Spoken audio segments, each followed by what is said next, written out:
생활하고 있는 권세열 형제라고 합니다.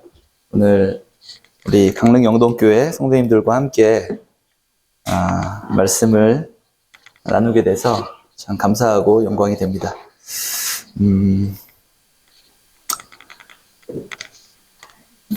3년 전에 이렇게 왔었더라고요. 혹시 기억나시는 성도님들 계신지 모르겠습니다.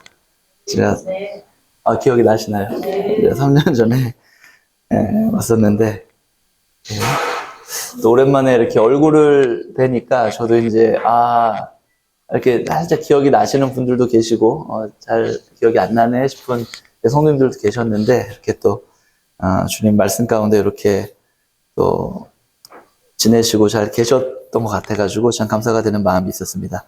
오늘 누가복음 8장에 있는 말씀을 함께 보면서 주어진 시간 동안에 함께하는 말씀을 나누고자 합니다. 제가 누가복음을 좀 묵상을 하고 있었어서 이제 이렇게 형제님께 요청을 받았을 때 묵상하던 말씀 중에 이제 좀 교제를 나누기를 원합니다. 누가복음 8장 26절부터 39절까지에 있는 말씀들 함께 읽을 텐데요. 우리 교독을 하도록 하겠습니다. 26절부터 39절까지 말씀을 제가 먼저 한 절 읽고 성도님들 한 절 읽으시고 번갈아 가면서 26절부터 39절까지 읽도록 하겠습니다. 제가 먼저 읽겠습니다. 그들이 갈릴리 맞은편 거라사인의 땅에 이르러 예수께서 육지에 다니시네 그 도시 사람으로서 귀신 들린 자 하나가 예수를 만나니 그 사람은 노래의 모습이 아니하며 제자와 소원하고 무덤 사이에 가는 사람 예수를 보고 부르짖으며 그 앞에 엎드려 큰 소리로 불러 이르되 지극히 높으신 하나님의 아들 예수여 당신이 나와 무슨 상관이 있나이까 당신께 구하노니 나를 괴롭게 하지 마옵소서 하니 이는 예수께서 이미 바로 귀신을 나와서 그 사람에게서 나오라 하셨습니다. 귀신이 방금 그 사람을 쫓아오므로 그를 사슴과 고라니에 매어 시켰으되 그는 이것을 끊고 귀신에게 몰려 광야로 나갔더라. 예수께서 내 이름이 무엇이냐 물으신즉 이르되 군대라 하니 이는 많은 귀신이 들렸음이라.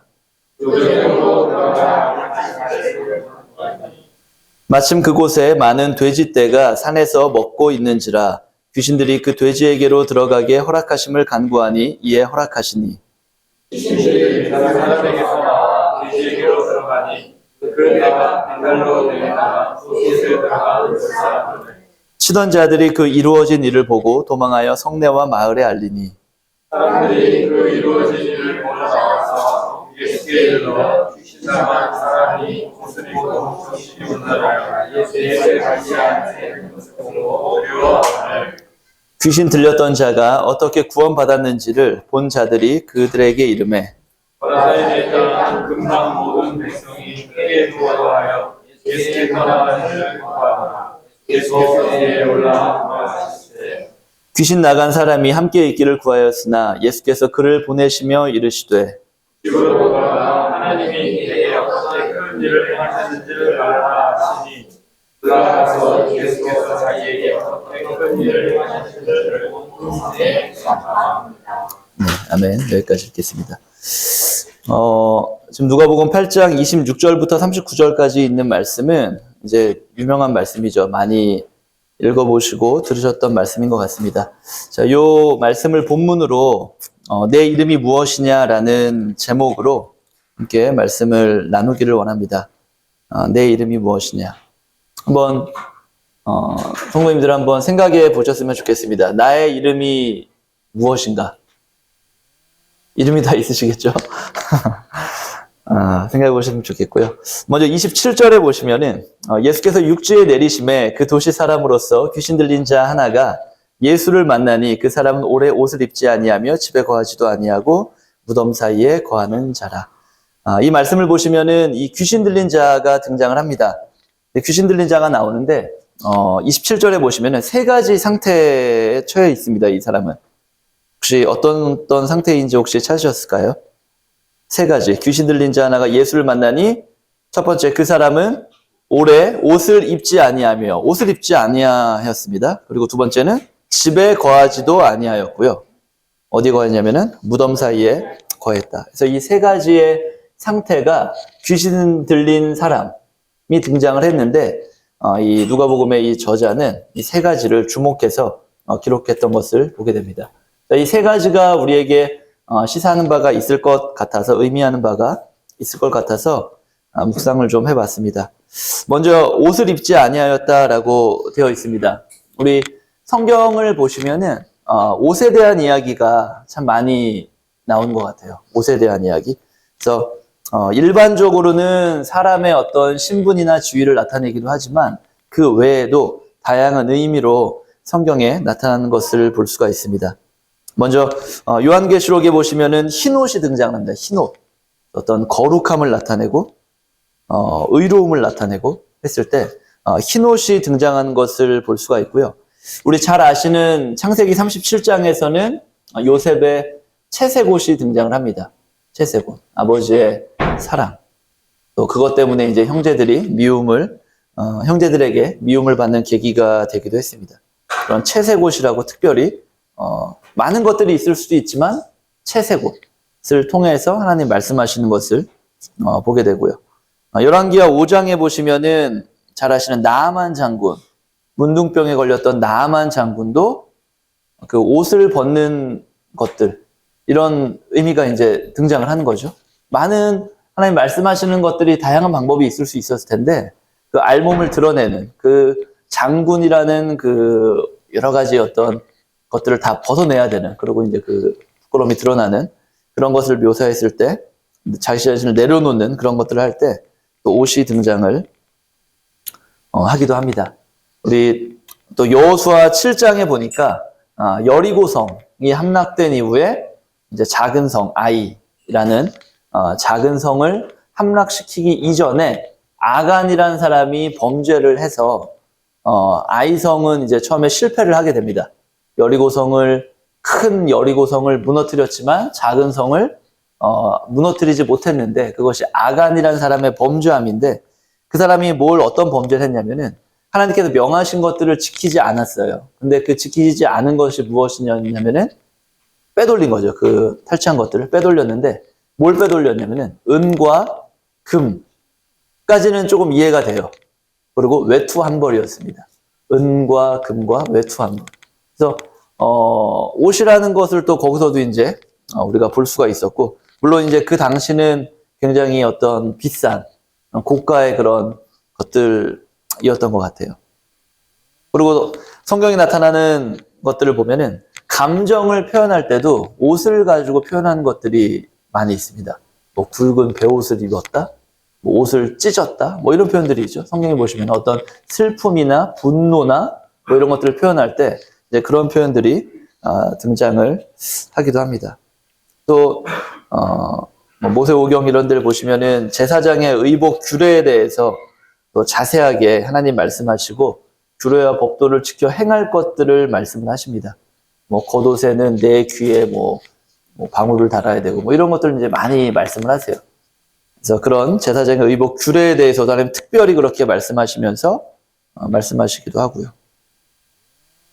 또 옷에 대한 어떤 에피소드라고 할까요? 그러한 것들이 노아의 경우 이제 포도주를 먹고 취해가지고 옷을 다 이제 벗고 이제 하체를 드러냈다, 이런 표현들이 나오기도 합니다. 그런 표현도 있고, 또 예수님도 십자가에 달리셨을 때 옷을 다 옷벗김을 당하셨죠. 또 구약의 예언대로 속옷을 제비 뽑아 가져간다, 이런 표현들이, 그러니까 옷에 대한 이야기들이 성경에 굉장히 많이 나오고, 어떤 사건마다 장면마다 하나님이 말씀하시는 것들이 많이 있습니다. 우리 마태복음 6장에 보니까 무엇을 먹을까, 무엇을 마실까, 무엇을 입을까 염려하지 말아라, 이런 말씀을 하시기도 합니다. 무엇을 먹을까, 무엇을 마실까, 무엇을 입을까. 먹고 마시는 것까지는 또 되는데 무엇을 입을까. 또 우리가 일상에서도 성경을 떠나서 그냥 세상에서도 말할 때 인간의 가장 기본적인 어떤 욕구, 충족돼야 되는 조건, 이런 걸 이야기할 때 의식주를 이야기하죠. 의식주. 옷이 거기에 들어있어요. 그래서 옷에 대한 것들이 이야기가 참 많이 성경에 나오고 우리가 일상에서도 떼놓을 수 없는 것이다라고 생각을 할 수가 있을 것 같습니다. 근데 우리 최초의 옷은 어디서 등장을 했습니까? 최초의 옷. 그죠? 창세기에서 등장을 했습니다. 창세기에서 최초의 옷이 등장을 또 합니다.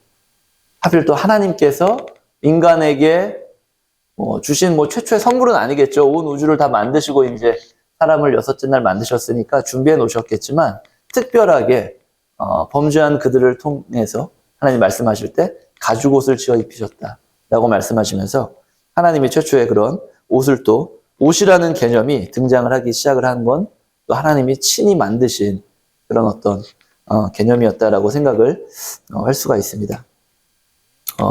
근데 지금 읽은 이 누가복음 8장 27절에 있는 이런 귀신 들린 자가 그러한 옷을 또 입지 않고 있었다라고 기록이 되어 있습니다. 자신의 어떤 신분이나 지위를 내려놨다라고 할 수도 있을 것 같고요. 그리고 최소한의 어떤 생존 도구, 욕구라고 할 수 있는 것들을 포기한 상태다라고 이야기할 수도 있을 것 같습니다. 그리고 하나님이 그렇게 최초의 옷이라는 것을 인간에게 주신 어떤 선물이라고 할까요? 하나님의 사랑을 나타내신 거죠. 가죽옷이라는 게 가죽옷을 만들려면은 어떤 짐승의 희생이 있어야 되니까 하나님이 특별히 인간에게 이제 베푸신 나타내신 그런 표현이고 사랑의 선물인데 그러한 것을 또 이제 걸치지 않고 있었다라는 것은 어떻게 보면은 하나님에 대한 그런 반항적인 행위를 강조하고 싶었던 건 아닌가라는 생각을 좀 하게 되었습니다. 그래서 어떤 세상의 어떤 가치관들을 부정하고 하나님의 그런 사랑을 거부하는 그런 반항적 행위가 나타난 것이 아닌가라는 묵상을 좀 해보게 됩니다. 그리고 두 번째는 이 귀신 들린 사람은 집에 거하지 아니하였다라고 기록이 되어 있습니다. 집에 거하지 아니하였다. 집이라는 곳은 또 우리가 어떻게 생각을 할 수가 있습니까? 집 하면은 떠오르는 그냥 첫 번째 딱 이미지는 그죠? 안식, 어떤 휴식, 쉼. 뭔가 내가 이렇게 돌아갈 곳, 우리 교회 이제 다 마치고 나면은 각자 이제 집으로, 저도 이제 또 집으로 가야 되겠죠. 우리가 뭔가 돌아갈 곳, 안식, 어떤 회복이 이루어지는 그런 장소가 집입니다. 근데 그러한 집의 일반적인 그런 집이라는 우리가 생각했을 때 떠오르는 것이 있는데 하필 그런 집에 거하지 아니하였다. 그럼 이 귀신 들린 사람에게는 어떤 안식, 어떤 돌아갈 곳, 이런 거에 대한 어떤 그런 편안함이라고 할까요? 내가 이제 장차 갈 곳이 있다. 이제 가서 쉴 곳이 있다. 마쳤으니까 이제 가야지. 어떤 그 본거지에 대한 그런 개념이 없는 상태로 거하고 있었던 것이죠. 근데 이제 이 사람이 집에 거하지 아니하였다라고 되어 있는데 세 번째는 거했던 곳이 무덤 사이에 거했다라고 되어 있습니다. 집과 무덤은 또 어떻게 보면은 되게 대립되는 그런 느낌이죠. 무덤 하면은 벌써 뭔가 이렇게 어두컴컴하고 막 안개가 그려지는 것 같고, 무덤이라는 곳에서 우리가 집이라는 개념을 상상했을 때 느껴지는 어떤 안식, 내가 돌아갈 곳, 이런 느낌은 오지 않습니다. 무덤이라는 거 하면 딱 들리면은 뭔가 차분하고 뭔가 이렇게 되게 정돈된 듯한 느낌? 어떤 죽음? 이런 단어들이 막 떠오르지, 집하고 이렇게 딱 비교를 해보면은 전혀 이렇게 어울리지 않는, 반대되는 그런 느낌의 단어이죠. 슬픔이 묻어나는 곳이고 행복이나 희망이라는 단어를 떠올리기는 조금 힘든 곳이 무덤이라고 할 수 있는데, 이 귀신 들린 사람은 옷을 입지 않은 채 집에 거하지 아니하였고 오히려 무덤 사이에 거했다라고 기록이 되어 있습니다. 귀신 들렸다라고 되어 있잖아요. 그러니까 하나님의 그런 어떤 영의 지배를 받지 못하고 어떤 사단의 지배, 그런 영의 지배를 받게 되면은 옷을 입지 않았던 것과 같이 부끄러운 줄 모르고 행동하게 된다라는 거죠. 우리가 영적으로 이제 생각을 해보면은 그것이 어떤 것이 수치라고 이제 여기지를 못하고 생각을 하지 못하고 그것들을 행동한다라는 거죠. 우리 지나가는 동물들, 우리 이렇게 강아지 요즘 막 키우고 산책하고 하는 사람들이 굉장히 많잖아요. 그래서 신호등 같은 데 건너다 보면은 저쪽에서 이제 강아지 한 마리 이렇게 목줄 해가지고 오고 여기서도 목줄 이렇게 가다가 탁 교차하면 어떻게 되나요? 중간에서. 막 서로 짖고 막 난리가 나죠. 그러면 또 주인은 막 이렇게 막 해가지고 그거를 떼놓으려고 하고 막 짖고 으르렁으르렁 멍멍거리고 하잖아요.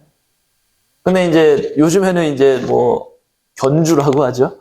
그들이 이제 이렇게 옷을 입혀서 이렇게 하기도 하지만 대부분 뭐 그냥 이렇게 댕깁니다. 다닙니다. 그랬을 때 그 강아지들이 어유 부끄러워, 쟤 아무것도 안 입었네 이렇게 하지 않잖아요. 그러니까 수치를 만약에 사람 대 사람이 이렇게 지나가는데 그러고 갔다 하면은 난리가 나겠죠. 바로 신고되고 뉴스에 나오고 바로 나오겠죠. 근데 그러니까 수치를 수치인 줄 모르는 거죠. 그런 개념 자체가 없는 거니까 그냥 아무렇지도 않은 거예요. 그런 뭐 동물들이 지나갈 때 동물원에서 누가 옷을 입고 있냐 어떤 동물. 근데 이 사람도 마찬가지인데 옷을 입지 아니하였다라고 기록되어 있는 걸 봤을 때 수치를 수치인 줄 모른다. 또 우리의 영이 그렇게 어떤 미혹이 되거나 하면은 수치를 수치인 줄 모르고 행동하게 된다라는 것이고요. 또 집에 거하지 아니하였다라는 것은 원래 있어야 하는 곳, 뭐 집, 정말 집일 수도 있고 아니면 이 교회, 각자의 어떤 뭐 일터, 각자가 계신 어떤 곳, 그런 곳에 있지 아니하고 또 오히려 무덤 사이에 거했다라는 것은 죽음이나 사망의 그런 흔적들을 추구하고 그것들 곁에 거하기를 오히려 즐겨한다라는 거죠. 어떤 안식과 쉼이 있는 곳에 이렇게 있기보다는 오히려 어떤 죽음, 사망, 어떤 그런 흔적들 가운데 내가 있기를 즐겨하고 그것들을 추구하는 삶을 살게 되는 것이 아닌가라는 생각을 좀 하게 됩니다. 35절에 보시면요. 누가복음 8장 35절에 보시면은 사람들이 그 이루어진 일을 보러 나와서 예수께 이르러 귀신 나간 사람이 옷을 입고 정신이 온전하여 예수의 발치에 앉아 있는 것을 보고 두려워하거늘. 귀신 나간 사람, 이제 귀신이 나갔습니다. 귀신 나간 사람이 옷을 입고 정신이 온전하여. 귀신이 나간 사람은 정신이 온전하였다라고 기록이 되어 있어요. 그럼 아까 귀신이 나가지 않고 귀신이 들어가 있던 사람은 어떤 상태일까요? 온전하지 않았다라는 얘기죠. 그죠? 정신이 온전하지 아니하였다. 그래서 우리가 정말 귀신이 들렸다 하지 않더라도 우리의 정신이 온전하지 않을 때가 있습니다. 이 세상은 우리의 정신을 빼놓게 되는 것 같아요. 뭐 성경에 보면은 신약 성경에 보면은 돈에 대한 그런 말씀이 굉장히 많이 나옵니다. 돈. 아마 예수님이 하신 말씀 중에 십자가 사랑 말고는 그 다음 번째가 제가 알기로는 돈에 대한 이야기를 하신 걸로 알고 있습니다. 그래서 돈에 대한 말씀이 의외로 되게 많이 나와요. 그래서 우리의 정신을 온전하게 하지 못하는 것들, 뭐 돈, 뭐 어떤 술, 뭐 쾌락, 뭐 젊은 우리 학생들이나 하는 연예인, 뭐 정신이 거의 뭐 나가 있죠. 뭐 어떤 자신의 어떤 요즘에 참 되게 신기하고 희한한 일들이 많이 있습니다. 제가 학교 다닐 때와도 또 다른 그런 문화가 형성돼 있고요. 학생들 사이에서는 하여튼 그러한데요. 그래서 우리의 정신을 온전하게 하지 못하는 것들이 많이 있는데 이렇게 정신이 온전하지 못할 때 우리에게는 그 귀신 들린 자와 같이 그런 행동들이 나타날 수 있다는 거죠. 벌거벗고 행동하듯이 수치가 수치인 줄 모르고 행동하고 정말 있어야 될 곳에 있지 아니하고 어떤 죽음이나 사망의 그런 흔적들을 갈구하고 그것들을 추구하며 살아가는 그런 삶이 될 수도 있다라는 겁니다. 만약에 그런 모습을 보면은 사단의 입장에서 보면 어떨까요? 사람은 사실 하나님의 형상을 따라 지은 바 된 존재잖아요. 근데 사단의 입장에서 보면은 하나님의 형상을 따라 지은 바 되었는데 옷을 입지도 않고 발가벗고 무덤 사이에서 막 거하면서 이렇게 막 댕긴다라고 하면 사단의 입장에서는 잘됐다. 엄청 좋아하겠죠.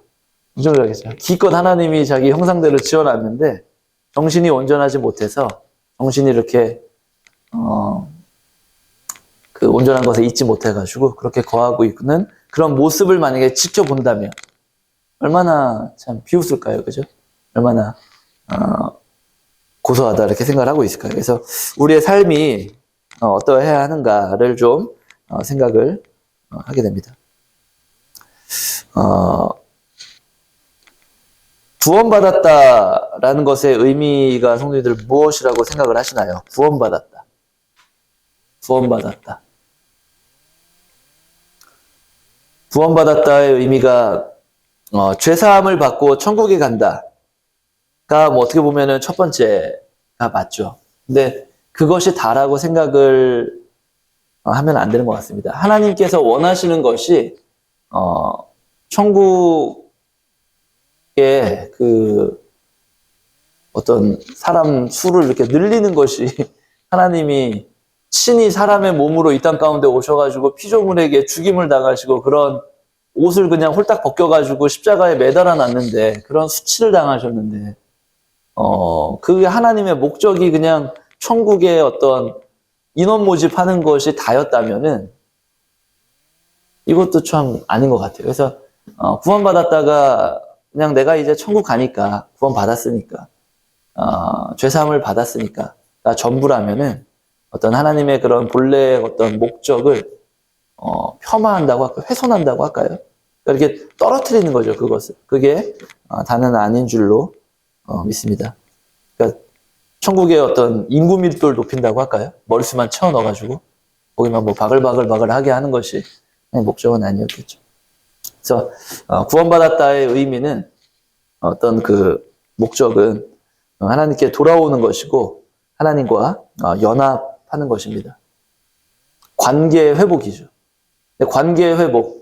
무엇을 위한 관계 회복이냐면은 교제를 위한 관계 회복인 것이죠. 어떤 친구 사이, 뭐 부부 사이, 뭐 부모 자식 간에도 마찬가지인 것 같습니다.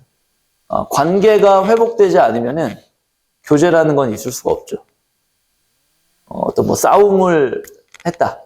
관계가 별로 좋지 않다. 라고 하는데 막 얘기를 하고 대화가 될 수는 없습니다. 관계 회복. 근데 어떤 뭘 위한 관계 회복이냐? 교제라는 거죠. 그래서 하나님께도 우리를 구원하신 그런 목적은 하나님과 교제하는 데 있습니다. 천국의 인구 밀도를 높이는 것은 그게 전부는 아니다라고 생각을 합니다.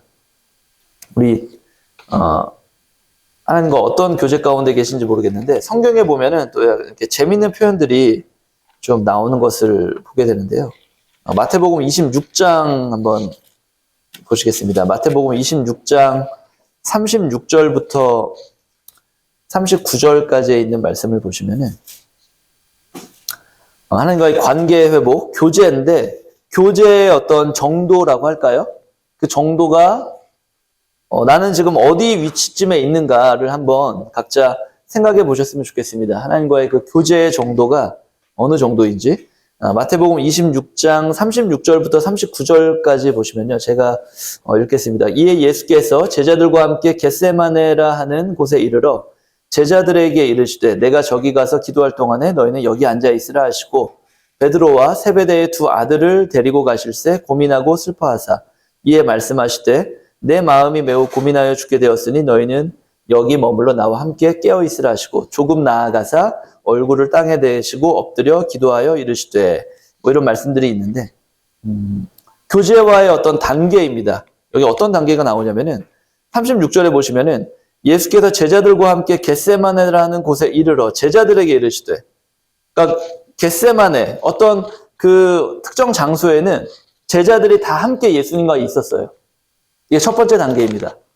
모든 사람은 아니죠. 제자들은 물론 따로 이렇게 부름을 받은 어떤 특별한 사람들이죠. 아무튼 그 많은 무리들 가운데 있는 그곳인데 37절 보시면 어떻게 말씀하시냐면은 베드로와 세베대의 두 아들 야고보 요한이죠.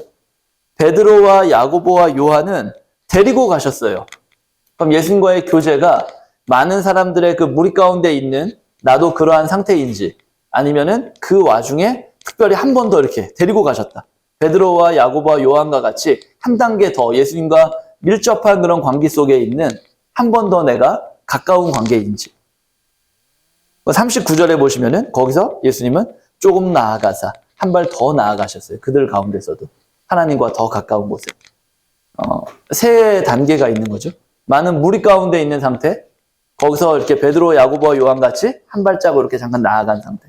예수님은 거기서 조금 더 나아가셨다라고 표현되어 있습니다. 근데 이런 말씀이 구약에도 있어요. 구약에도 출애굽기에 보시면은 출애굽기 24장도 비슷한 형태로 말씀이 있습니다. 1절 출애굽기 24장 1절, 2절을 보시면은 출애굽기 24장 1절, 2절입니다.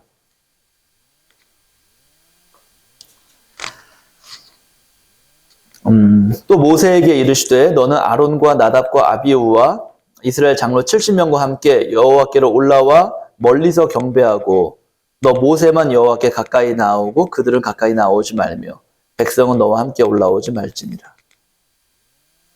많은 그런 이스라엘 그런 무리 가운데서 지금 1절에 나온 것과 같이 아론과 나답과 아비후와 이스라엘 장로 70명과 함께 올라와라. 어떤 산 중턱까지 이렇게 올라오라고 하셨어요. 어떤 특정 무리는 이렇게. 그 많은 이스라엘 백성들 가운데서 아론과 나답과 아비후와 장로 70명. 중턱까지는. 근데 그 더 위에까지는 어떻게 해요? 2절에 보니까 모세만 여호와께 가까이 나와요. 그 가운데서 한 단계 더 나아가는 관계. 모세만 가까이 나와. 이런 어떤 단계. 하나님과의 그런 교제의 단계가 많은 무리들 가운데 있는 사람 중에 한 명인지, 거기서 어느 산 중턱까지는 올라가가지고 어느 정도까지 이렇게 갔는지, 아니면 거기서 한 발 더 나아간 그런 단계인지. 모세는 특별히 또 하나님과의 이제 대면했던 사람이지 않습니까? 하나님과 대면할 수 있는 그런 교제 가운데 있는 사람인지 우리가 좀 생각을 해볼 필요가 있겠다 싶습니다. 그래서 어느 하나님과의 그런 교제가 어디에 위치해 계신지 모르겠습니다. 그래서 어떤 구원의 목적은, 구원받았다의 의미는 한번 소리내서 한번 같이 해보셨으면 좋겠습니다. 구원받았다의 의미는 하나님의 본성을 사모하고 그것을 옳다 여기며 순종하고 따르는 것이다. 예, 이것이 구원받았다의 진정한 의미가 아닌가 싶습니다. 천국의 인구 밀도만 높여서 나도 그 멤버십에 가입이 됐으니까 이제 괜찮지. 다 끝이라면 하나님의 그 계획이, 예수님의 그 죽음이 너무 어떻게 보면 약간 허탈한 죽음? 있을 수도 있을 것 같아요. 그래서 하나님의 그 본성을 사모하고 그것을 옳다 여기면서 순종하고 따르는 것이 구원받은 그런 진정한 의미이고 목적이 아닌가 생각을 하게 됩니다. 지금 다시 누가복음으로 오시면은 8장 35절에 방금 읽은 말씀에서 보시면요. 다시 한번 제가 8장 35절을 읽겠습니다. 사람들이 그 이루어진 일을 보러 나와서 예수께 이르러 귀신 나간 사람이 옷을 입고 정신이 온전하여 예수의 발치에 앉아 있는 것을 보고 두려워하거늘. 아까는 귀신 나간 사람이 정신이 온전하여졌다라는 말씀을 주목해서 봤는데, 이제 그 앞뒤 사이사이에 있는 말씀을 한번 보시면은 귀신 나간 사람이 옷을 이번에 입고 있네요. 옷을 입고 있고 어디 거해 있냐면은 예수의 발치에 앉아 있는 것을 보았다라고 되어 있습니다. 그러니까 정신이 온전하여졌을 때는 이제 수치가 수치인 걸 아는 거죠. 옷을 입고 있었습니다. 그리고 무덤 사이에 거했던 것이 아니라, 집을 떠나 무덤 사이에 거했던 것이 아니라 예수의 발치에 앉아 있었다. 정신이 온전하게 왔을 때는 이제 부끄러움인 줄 알고 예수님 곁에 거하는 것이 나타나는 것을 보게 됩니다. 이런 지금 유사한 말씀이 한 군데 더 찾아볼까요? 마태복음 11장에도 있습니다. 마태복음 11장 28절에도 우리 잘 아시는 말씀인데요. 수고하고 무거운 짐진 자들아 다 내게로 오라. 내가 너희를 쉬게 하리라. 나는 마음이 온유하고 겸손하니 나의 멍에를 메고 내게 배우라. 그리하면 너희 마음이 쉼을 얻으리니. 다 내게로 오라. 내게로 오라라고 말씀하시죠. 그리고 내게 배우라 라고 말씀을 하십니다. 내게로 오라, 내게 배우라. 그래서 아까 귀신 이제 나간 사람이 옷을 입고 예수의 발치에 앉았다. 예, 예수님께로 왔고요. 이제 그 하신 말씀을 이제 듣고 있었죠. 배우고 있었죠. 자, 이러한 모습이 정신이 온전하여진 주님의 하나님의 구원의 계획을, 목적을 온전히 실행하고 있는 사람의 모습이 아닌가라는 생각을 하게 됩니다. 누가복음 다시 오셔가지고 8장 28절에 있는 말씀 한 군데 다시 한번 보겠습니다. 8장 28절에 있는 말씀을 보니까 또 이 말씀도 참 오늘날의 현 시대를 굉장히 잘 반영하고 있는 말씀인 것 같습니다. 8장 28절의 말씀이 예수를 보고 부르짖으며 그 앞에 엎드려 큰 소리로 불러 이르되 지극히 높으신 하나님의 아들 예수여 당신이 나와 무슨 상관이 있나이까 당신께 구하노니 나를 괴롭게 하지 마옵소서 하니 이 말씀은 마치 오늘날 세상이 우리에게 하는 어떤 도전의 메시지인 것 같습니다. 오늘날 세상이 주장하는 바예요. 어떤 것이 그러냐면은 지극히 높으신 하나님의 아들 예수여. 이게 지금 귀신 들린 자가 한 말이거든요. 지극히 높으신 하나님의 아들 예수여. 귀신 들린 사람도 세상도 예수가 하나님의 아들이다 라는 것을 알고 있어요. 그리고 십자가에 달려 죽었다. 하나님의 아들이다까지는 모를 수 있겠네요. 십자가에 달려 죽었다까지는 역사나 세상에서도 인정하는 세계사에서 나타나는 바죠. 거기까지는 알고 있어요. 근데 세상도 이제 안다라는 거죠. 하나님의 아들 예수, 독생자 예수. 근데 그 다음 말씀을 보시면은 당신이 나와 무슨 상관이 있나이까? 이것이 이제 세상이 이제 말하는 우리를 향한 어떤 도전의 메시지인 거죠. 하나님의 아들 예수인 거, 지극히 높아. 예수라는 사람이, 죄 때문에 십자가에 죽었다라는 걸 내가 알았어. 근데 그게 나랑 무슨 상관이야? 라는 말하는 거죠. 세상은. 알겠어. 그랬대. 근데 그게 나랑 무슨 상관이야? 이제 더 나가서 또 한 발 더 나가면 뭐라고 얘기해요? 나를 괴롭게 하지 마옵소서. 나한테 이렇게 여러 말 하지 말아라. 이게 어떤 일이냐면 딱 어디서 나타나냐면은 오히려 가족 간의 어떤 관계나 이런 데는 많이 나타나요. 너가 예수 믿어? 어떤 가족 간에, 친척 간에, 너 예수님 믿는 거 알겠어. 그게 나랑 무슨 상관이야? 교회 가자. 나를 괴롭게 하지 마. 나한테 하지 마. 딱 이 어떤 틀이잖아요, 이게. 그래서 세상이 우리에게 하는 말이죠. 근데, 어떤 기독교 혹은 어떤 신앙인들을 대상으로도 하는 어떤 도전인 거죠. 지극히 높으신 하나님의 아들 예수여. 알겠어. 근데 그게 나랑 무슨 상관이야? 나한테 말하지 마. 이런 것들.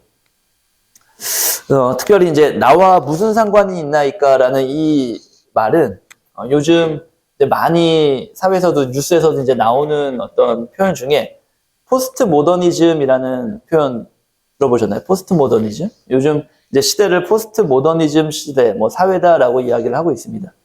그러니까 포스트 모더니즘 그 후 시대를 이야기하는데 모더니즘은 우리 근대화. 그러니까 우리 옛날 드라마나 영화 같은 거 보면은 서양 옷을 입었다라고 표현되는 그런 거 있죠. 그러니까 막 자동차가 없던 시대에 인력거나 마차를 타고 이렇게 다니는데 가끔 가다가 차가 한 대 쫙 지나가고 서양식 카메라가 등장해서 뻥 하고 터지고 이런 어떤 흑백과 컬러의 약간 그 중간 시대, 약간 그런 시대. 그래서 어떤 이성이나 과학적인 것들이 합리주의 이런 것들이 이제 곽광받던 시대를 모더니즘 어떤 시대, 사회다라고 얘기하고 시기적으로 이제 그런 때, 근대화가 이루어진 때를 모더니즘 사회라고 하는데 이제 그런 이성이나 합리적이고 과학적인 것들이 강조가 될 때는 어떤 규칙이나 통제라는 게 있었죠. 왜냐면은 어떤 것들을 하려고 할 때, 야, 이거는 과학적으로 아니야. 합리적으로 아니야. 이성적으로 아니야. 그러니까 이렇게 해야 돼. 그렇구나. 이렇게 수긍할 수 있고 이렇게 됐어요. 그래서 나라의 입장에서 보면은 어떤 국가관이라든가 충, 효 이런 사상들이 강조되던 시대가 모더니즘 시대였습니다. 근데 이제 포스트 모더니즘, 그 후 시대, 이제 오늘날이 이제 포스트 모더니즘 시대인데 이 사회에서는 그런 이성주의, 합리주의 어떤 과학적인 것들을 다 부정하는 시대가 이 시대예요. 그러니까 너도 옳고 나도 옳아라는 개념이에요. 그러니까 이게 이성적인 거야, 합리적인 거야 라고 딱 해서 옛날에는 그렇구나 하고 이게 하고 안 했어요. 이게 이성적이고 합리적이래. 근데 이게 이성적인 거야 라고 하면 왜? 내 건 왜 틀리는데? 너도 옳고 나도 옳아. 그러니까 너 거만 옳은 게 아니다라는 거예요. 그래서 그들이 얘기하는 가장 큰 어떤 주장하는 테마, 모토라고 할까요? 그거는 주장하는 말은 객관적, 그러니까 보편적인 진리는 없다. 이거예요. 보편적 진리는 없다. 그러니까 진리라는 건 변하지 않고 이거야. 변하지 않는 절대적으로 맞는 어떤 개념. 그게 진리인데 그런 건 없다라는 거예요. 보편적 진리는 없어. 그러니까 꼭 맞는 건 없다라는 거예요. 너도 맞을 수도 있고 나도 맞을 수도 있고. 너도 옳고 나도 옳아. 그래서 이런 사상이나 생각들이 지금 많이 나타나고 있고 사회에서 나타나고 있고 정치에서 뭐 여러 곳에서 등장하는 것이 이런 포스트 모더니즘 사상입니다. 너도 옳고 나도 옳아. 그래서 그렇게 되면은 어떤 일이 벌어지냐면은 기존에는 이성주의, 합리주의를 이야기할 때는 너 그렇게 하면 안 돼라고 말하면 얘 이렇게 하는 것들이 안 돼 하면 왜? 내가 왜 틀리는데? 왜 너만 맞는데? 이렇게 말하는 거예요. 그러니까 이제 교회 입장에서 본 거예요. 예수님 믿어야 돼. 예수님만이 진리야. 왜? 그러니까 소위 말하는 뭐로 가도 산 정상건강 가면 돼. 이 얘기가 이제 나오는 거예요. 그게 이제 이 사회가 조장하고 있고 학교 교육에도 이런 것들이 들어오고 있고요. 그러니까 아이들에게 선택을 하게끔 선택이라는 얼마나 멋있습니까? 획일화되지 않은 교육, 선택, 학생 중심의 학생 주도적이고 학생의 어떤 그런 인권을 존중하는 선택. 너가 선택해서 수업 듣고 선택해서 교육받아라. 라고 이야기를 하고 있지만 이 저변에 깔린 사상은 다 포스트 모더니즘 사상이에요. 내가 선택을. 그래서 이거가 좋은 거야. 이거 해야 돼. 라는 말이 통하지 않는 사람. 왜요? 나는 저거 할 건데요. 이게 이제 가치관이 이제 깔려서 자라나게 되는 거죠. 그런 시대. 그러면서 가장 큰 이슈가 되는 사회 문제는 어떤 것들이 있냐면은 성에 대한 거죠. 성. 남자, 여자가 아니라 제3의 성도 인정해야 된다는 거죠. 왜 남자, 여자만 있어? 남자와 여자 아닐 수도 있고 동시에 있을 수도 있고 남자 같은 여자일 수도 있고 여자 같은 남자. 이게 이제 인정이 되고 남자, 여자만 있어. 이게 이제 보편적 진리잖아요. 근데 이제 왜 이렇게 되는 거예요? 거기다가도 왜? 왜 남자, 여자만 있어? 누가 그러래? 나는 남자, 여자 다야. 나는 남자도 여자도 아니야. 이런 것들이 이제 막 나타나는 거예요. 근데 이제 이런 것들이 수면 위로 올라온다라는 거죠. 그러면 그것들이 사람들 사이에서 말이 이제 오고 가고, 한다라는 거죠. 그게 이제 점점 변하고 있는 거죠, 사회가.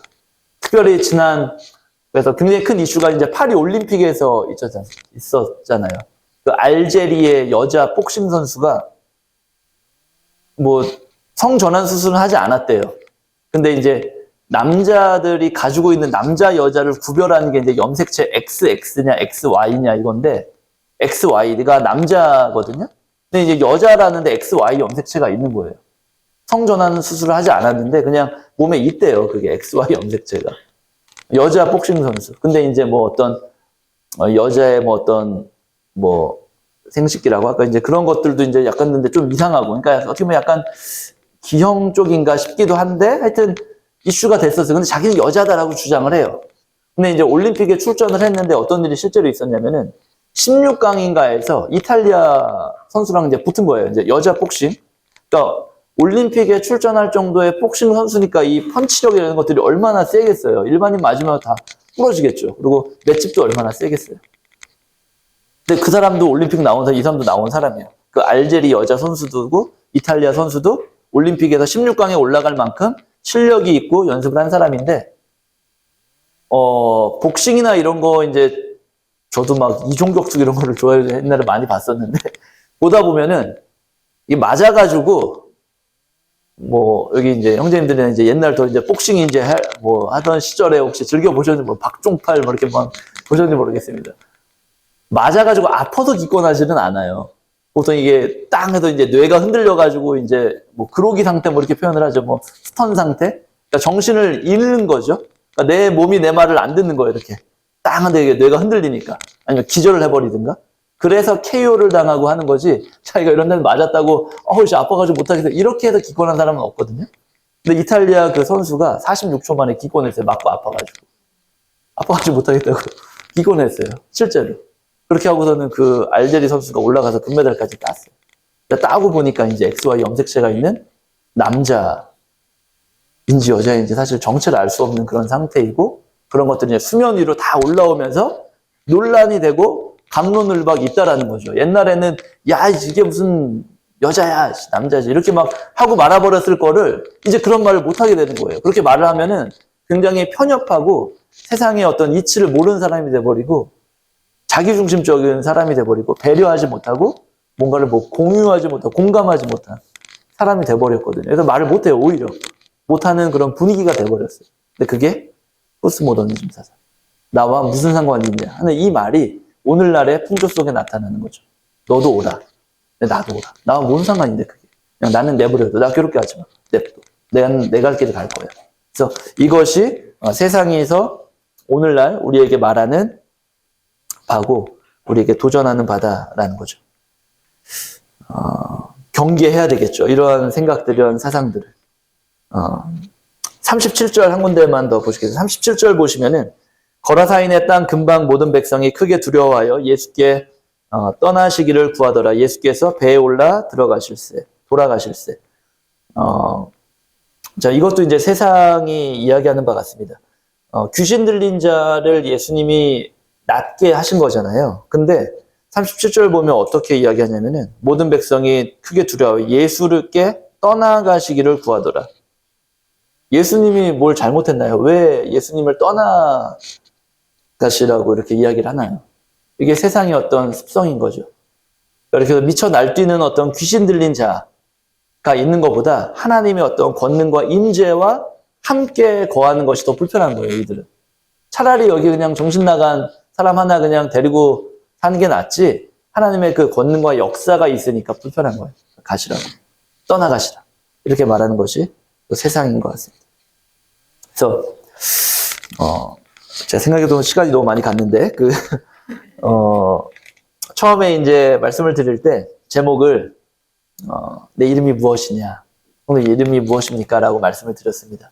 제가 본인의 이름을 모를까봐 그렇게 말씀드린 건 아니고, 우리가 어떤 이름으로 살아가야 되겠느냐라는 거죠. 어떤 이름으로 살아가야 되겠느냐. 우리는 예수님의 이름으로 살아가야 되는 것이죠. 내 이름 석자가 아니라, 사람이 죽어서 이름을 남긴다라고 하는데, 예수님의 이름으로 살아가는 것이 하나님의 뜻이 아닌가라는 생각을 하게 됩니다. 어떤 책을 읽다 보니까 어떤 예화가 하나 있었는데요. 제목이 닭인 줄 알았던 독수리라는 예화가 하나 있더라고요. 다 설정된 이야기인데, 닭 알들 사이에 독수리 알 하나가 이렇게 굴러 들어와가지고 닭에 의해서 이렇게 다 품어져서 부화가 됐습니다. 그래서 이제 다 깨어났어요. 그러니까 닭의 새끼들, 병아리들이 있고 거기 독수리 새끼가 같이 이제 있어가지고 같이 막 지내는 거예요. 근데 이제 병아리가 이제 푸드덕 거리면서 이제 점점 크고 하늘을 바라보면서 그냥 날지도 못하고 삐약삐약하고 이제 크고 있어요. 근데 독수리도 이제 옆에서 같이 푸드덕 안 날라다니고 같이 삐약삐약 했겠죠. 말 그렇게 가르쳤으니까. 삐약삐약 하면서 이제 독수리가 같이 다가고 이제 병아리랑 같이 크고 있었던 거예요.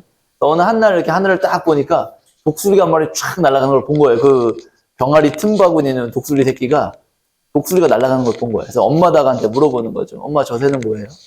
물어본 거예요. 그러니까 그 엄마 닭이 저 새는 말이야 독수리야. 하늘의 왕이야. 이렇게 막 얘기를 했어요. 그러니까 이 독수리가 와 너무 부럽다 이러고 이제 살았대요. 그런 어떤 예화가 있는 걸 봤습니다. 자기의 신분이 뭔지를 모르면 이게 어떤 세상 사람들을 폄하하거나 비하하는 것이 아니라 영적의 다름을 나타내는 걸 이야기합니다. 독수리인데 닭들 사이에서 큰다고 해가지고 같이 날지도 않고 푸드덕거리고 삐약삐약거리고 있는 거예요. 얼마나 우스운가요? 그 모양새가. 우리 자신은 독수리다라는 거죠. 그러니까 세상 사람들은 폄하 비하가 아닙니다. 그냥 영적인 다름을 이야기하는 겁니다. 독수리라는 걸 알아야죠. 거기 같이 산다고 해가지고 같이 푸드덕거리고 있고 하늘 날지도 않고 삐약삐약하고 있으면 되겠습니까? 우리 자신은 독수리다 라는 것을 가지고 나의 이름은 무엇이다? 예수님의 이름으로 살아간다. 독수리다. 예수님의 이름으로 살아간다 라는 것. 내 이름 석자를 걸고 사는 것이 아니라 예수 이름으로 살아간다 라는 것을 기억을 하시고, 이 정신이 온전하여진 이 사람의 모습과 같이 정신 나간 사람처럼 이렇게 사는 것이 아니라 정신이 온전하여 살아가서 예수의 그 발치에 앉아 있었던 그와 같은 모습으로 예수님의 이름으로 살아가는 우리 모두가 되었으면 좋겠습니다. 네, 마치겠습니다. 감사합니다.